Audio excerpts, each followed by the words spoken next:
हम Ivan Petrovich Pavlov का सिद्धांत करेंगे, जिसको कहते हैं अनुकूलित अनुक्रिया सिद्धांत।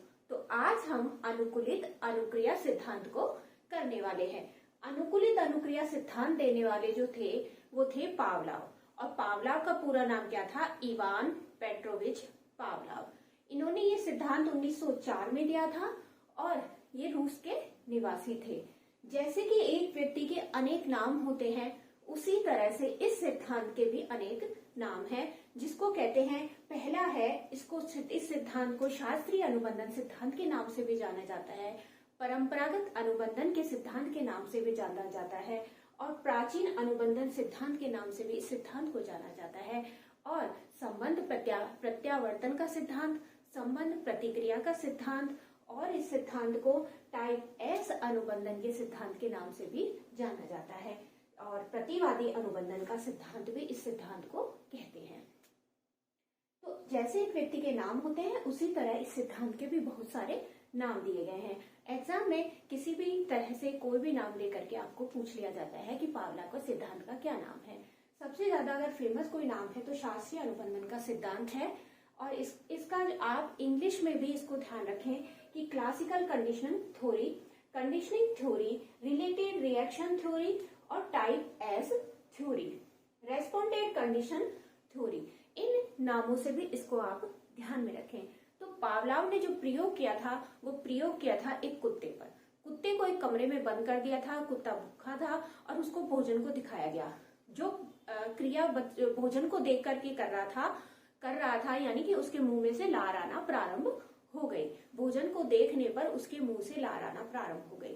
तो ऐसे ही जब भोजन लेकर के आया जाता था, उससे पहले घंटी बजाई जाती थी। तो धीरे धीरे ये अनुक्रिया, जैसे ही वो घंटी बजाता था फिर भोजन आता था, तो कुत्ता घंटी भोजन, कुत्ता घंटी भोजन, इस तरह से कुत्ते को अनुबंधन करवाया गया। और जैसे ही घंटे की आवाज को कुत्ता सुनता था और उसके मुंह से लार का स्राव होना प्रारंभ हो जाता था। तो यह जो क्रिया भोजन को देख करके हो रही थी, वही क्रिया अब घंटी को देख करके होने लगी। इसी आधार पर हम कहते हैं अनुकूलित अनुक्रिया सिद्धांत, यानी कि जो क्रिया स्वाभाविक उद्दीपक को देख करके हो रही थी, वही क्रिया अब अस्वाभाविक उद्दीपक को देख कर भी होने लगी। इसी आधार पर हम इसको कहते हैं अनुकूलित अनुक्रिया सिद्धांत। ये सिद्धांत जो था प्रयोग कुत्ते पे किया था। कुत्ते के बाद उसने सामने घंटी बजाई, घंटी के बाद में भोजन आता था। तो हम ये जो है इसकी कुछ शब्दावली के बारे में भी बात करेंगे। तो जैसे स्वाभाविक है, स्वाभाविक को क्या बोलते हैं, अस्वाभाविक को क्या बोलते हैं, तो यहाँ पर ध्यान देंगे, क्योंकि सीधे सरल भाषा में क्वेश्चन नहीं आते हैं कॉम्पिटिशन्स में। कुछ अनुबंधन का अनुबंधन है, अनुबंधित है, स्वाभाविक को अनानुबंधित कहते हैं। इसी तरह आधार पर कई सारे क्वेश्चंस पूछे जाते हैं एग्जाम के अंदर, जैसे कि स्वाभाविक को अनानुबंधित कहते हैं और अस्वाभाविक को अनुबंधित कहते हैं। CS conditional stimulus, conditional stimulus यानी अस्वाभाविक उद्दीपक। UCS अनकंडीशनल स्टिमुलस यानी कि स्वाभाविक उद्दीपक। CR कंडीशनल रेस्पॉन्स अस्वाभाविक अनुक्रिया, और UCR अनकंडीशनल रेस्पॉन्स यानी स्वाभाविक अनुक्रिया। तो जो क्रिया जो कुत्ता भोजन को देख करके कर रहा था, तो इसको क्या करेंगे, कुत्ता जो है CS है, स्टिमुलस है, यानी कि कंडीशनल स्टिमुलस। ठीक है। अब अनकंडीशनल की तरफ, भोजन अनकंडीशनल है UCS, ठीक, अनकंडीशनल स्टिमुलस। तो जो अब घंटी क्या हुई, घंटी हुई CR। ये घंटी भी तो अस्वाभाविक है कि नहीं है, तो घंटी को देख करके जो रेस्पॉन्स कर रहा था उसको कहते हैं CR, कंडीशनल रेस्पॉन्स थ्योरी। ठीक है। तो कंडीशनल रेस्पॉन्स यानी अस्वाभाविक अनुक्रिया कर रहा था। तो कैसे, कुत्ता जब भोजन को देख करके जो क्रिया कर रहा था, यानी उसके मुंह से जो लार आ रही थी, उसको कहेंगे स्वाभाविक अनुक्रिया, UCR, कंडीशनल स्टिमुलस रेस्पॉन्स। ठीक है। कंडीशनल अनकंडीशनल रेस्पॉन्स, ठीक है। तो अस्वाभाविक अनुक्रिया वो कर रहा था। अब कुत्ता घंटी को देख करके भी उसके मुंह से लार आने लगी, इसको कहेंगे CR, कंडीशनल रेस्पॉन्स, अस्वाभाविक अनुक्रिया, ठीक। अब इसके बारे में हम जान लेते हैं कि जो पावलोव थे वो अनुबंधन के पिता माने जाते थे। अनुबंधन जो क्रिया भोजन को देख करके हो रही थी, वही क्रिया अब घंटी को देख करके भी होने लगी। इसी को अनुकूलित अनुक्रिया सिद्धांत कहते हैं। पुनरावृत्ति के आधार पर जो संबंध स्थापित किया जाता है उसको अनुबंधन कहा जाता है, और अनुबंधन के पिता पावलोव को माना जाता है। पुनरावृत्ति के आधार पर अनुबंधन को स्थापित किया गया था, यानी बार बार कुत्ता घंटी भोजन, कुत्ता घंटी भोजन, कुत्ता घंटी भोजन, इसी आधार पर उसको अनुबंधन स्थापित किया गया। 1904 में दिया गया था, रूस के थे, और ये रूसी शरीर शास्त्री के नाम से भी जाने जाते थे, क्योंकि पाचन क्रिया पर इन्होंने कार्य किया था। इसलिए कुछ मनोवैज्ञानिक जो थे इनको शरीर शास्त्री कहते थे, इसलिए इनको शरीर शास्त्री कहा जाता था। इवान पेट्रोविच पावलोव को जो है नोबेल पुरस्कार से भी सम्मानित किया गया था, ठीक है बच्चों। तो ये हुआ हमारा सिद्धांत। कुत्ते को कमरे में बंद किया, भूखा कुत्ता था, भोजन को देख करके कुछ क्रिया की, लार आई, और जो क्रिया भोजन को देख करके हो रही थी वही क्रिया घंटी के देखकर भी होने लगी, यानी उसके मुंह से लार आना प्रारंभ हो गया। कुछ शब्दावली के बारे में बात कर लेते हैं। विलोप या विलीनीकरण, कुछ शब्दावलियां भी दी हैं कि विलोप, जैसे कि विलोप विलीनीकरण है, उद्दीपक सामान्यकरण है, उद्दीपक विभेदीकरण है, और समय कारक। तो ये शब्दावली इस सिद्धांत के अंतर्गत महत्वपूर्ण भूमिका अदा करती है। तो विलोप या विलीनीकरण जो है एक्सपेंशन, यानी कि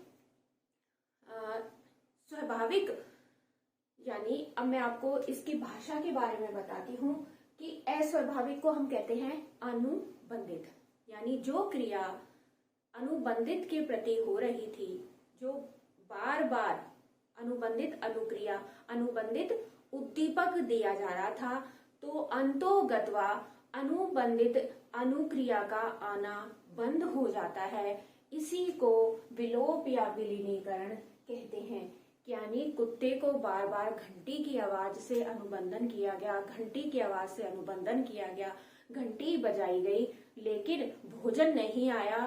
तो जब कुत्ते के सामने भोजन नहीं आया तो कुत्ते ने लार को टपकाना बंद कर दिया, यानी लार आना बंद हो गई। इसी को कहते हैं विलोप या विलीनीकरण। एक बार फिर से दोहरा देती हूँ कि बार बार अनुबंधित उद्दीपक को लाया गया, बार बार अनुबंधित उद्दीपक को लाया गया, लेकिन अंतोगत्वा अनुबंधित अनुक्रिया का आना बंद हो जाता है। इसी को विलोप या विलीनीकरण कहते हैं। उद्दीपक सामान्यकरण, स्टिमुलस जनरलाइजेशन।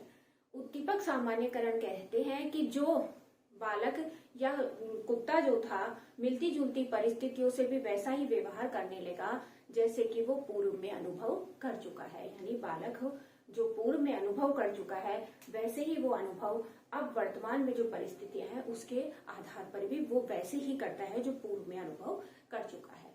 यानी कि एक बालक लाल गुलाब के फूल से कांटा चुभने पर अब प्रत्येक लाल गुलाब यानी लाल चीजों से वो डरने लग गया है।